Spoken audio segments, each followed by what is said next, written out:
Hi guys, today we're going to be doing a Loci Helix on page 108 of the JPEGD workbook. So because this page has already been used, I started the drawing on a new page. So the instructions tell us that one half of the top view of an auger showing the shaft and the outer diameter. So they're basically telling us that they're only given us a half, but we need to still use the full one, obviously.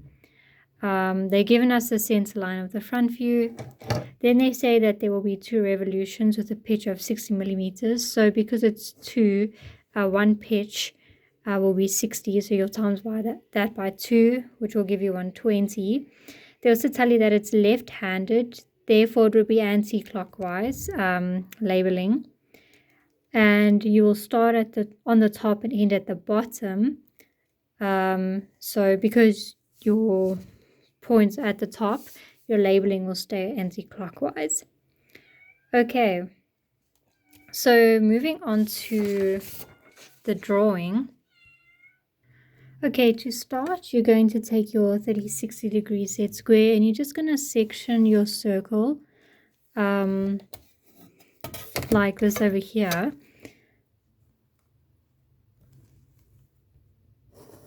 And because it's only a semicircle, only half the circle, you're going to have to make like extra labels, if that makes sense, just so that you can see the whole top view better.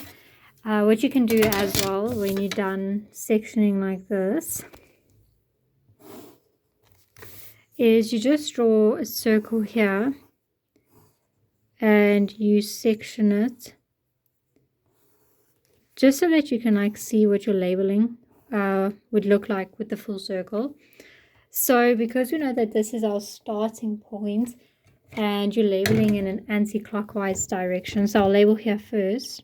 So this will be your 0, 12 point, then it'll be 1, 2.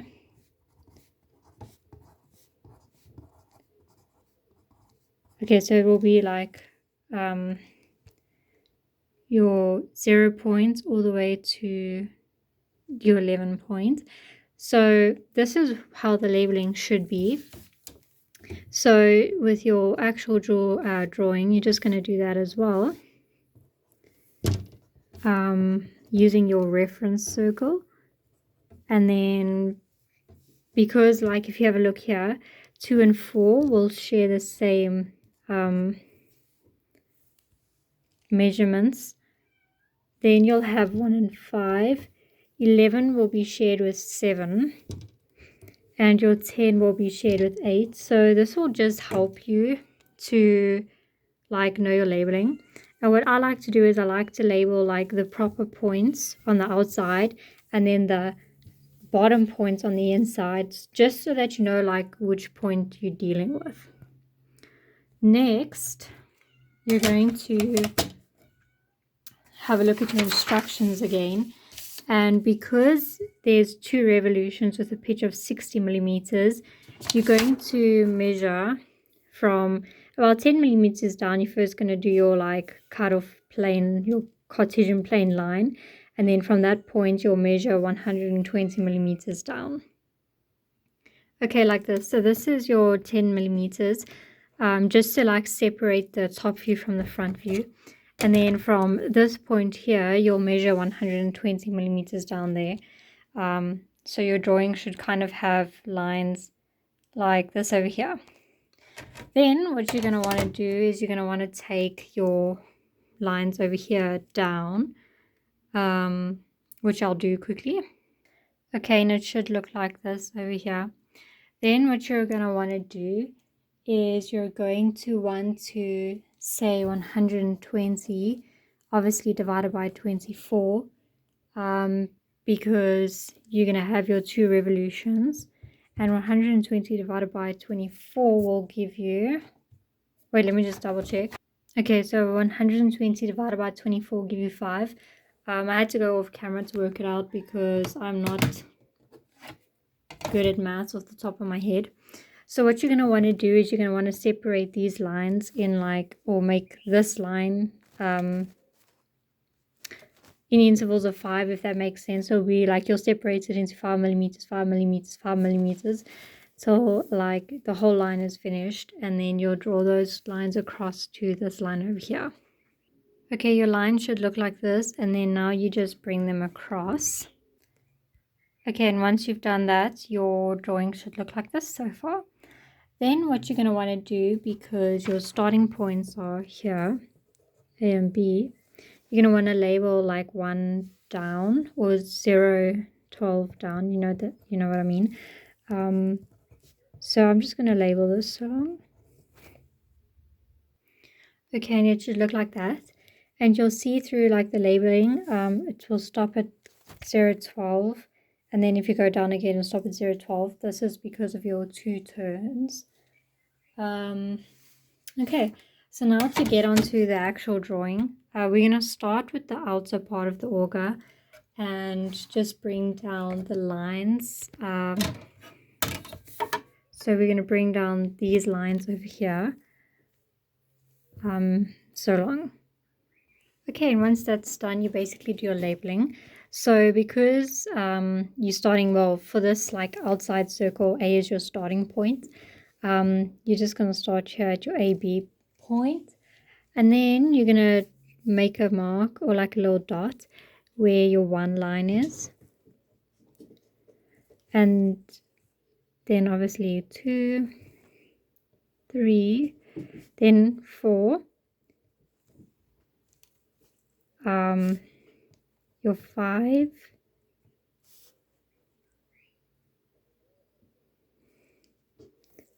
your 6, which I actually forgot to label. That's my bad. 7, 8, 9.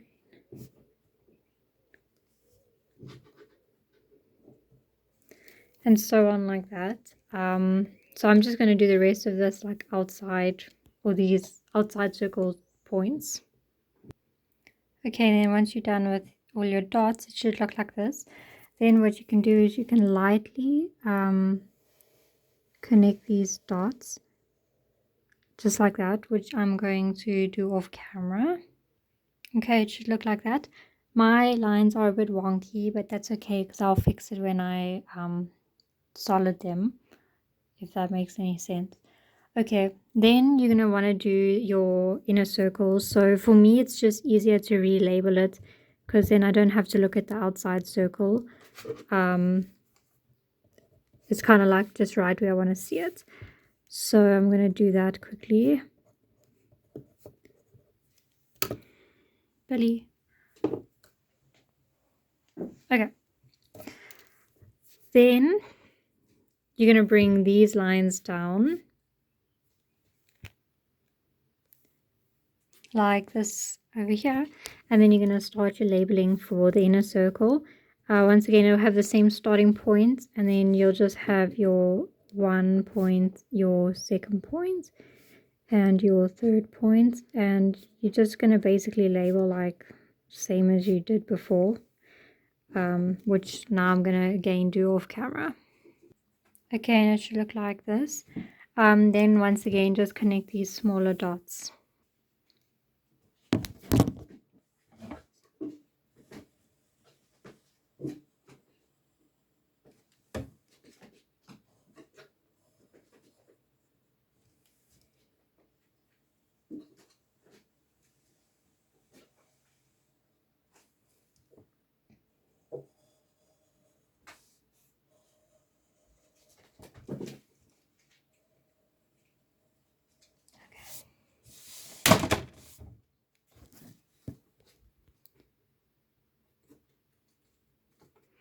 Okay, sorry, I didn't even turn off the camera.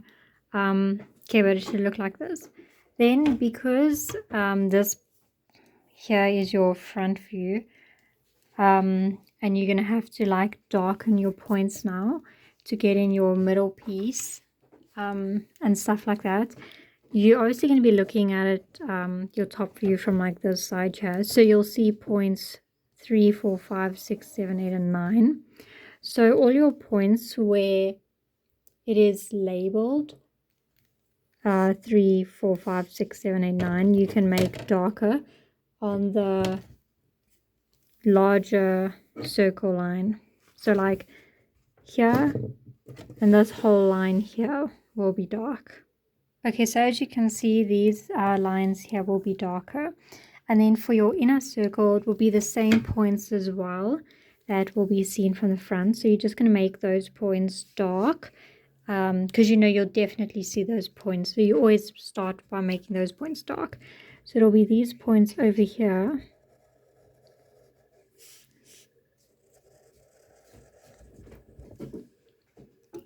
And then these ones over here as well.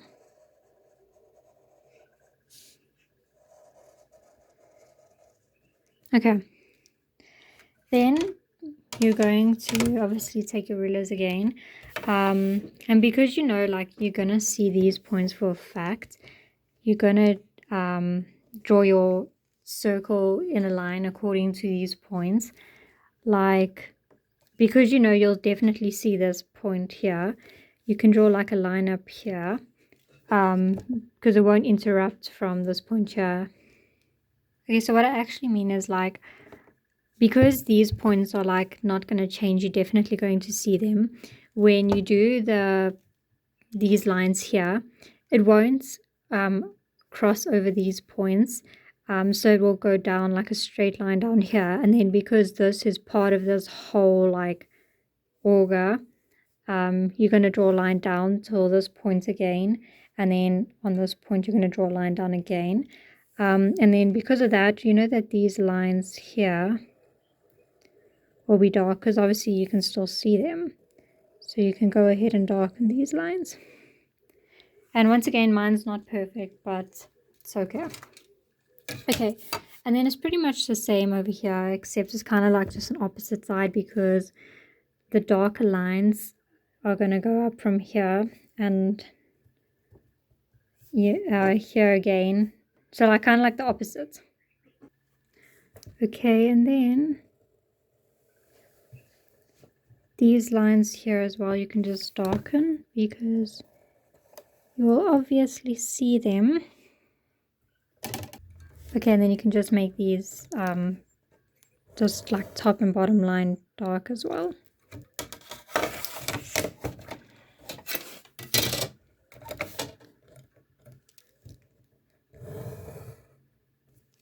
Cool, like that, and that's basically your drawing finished.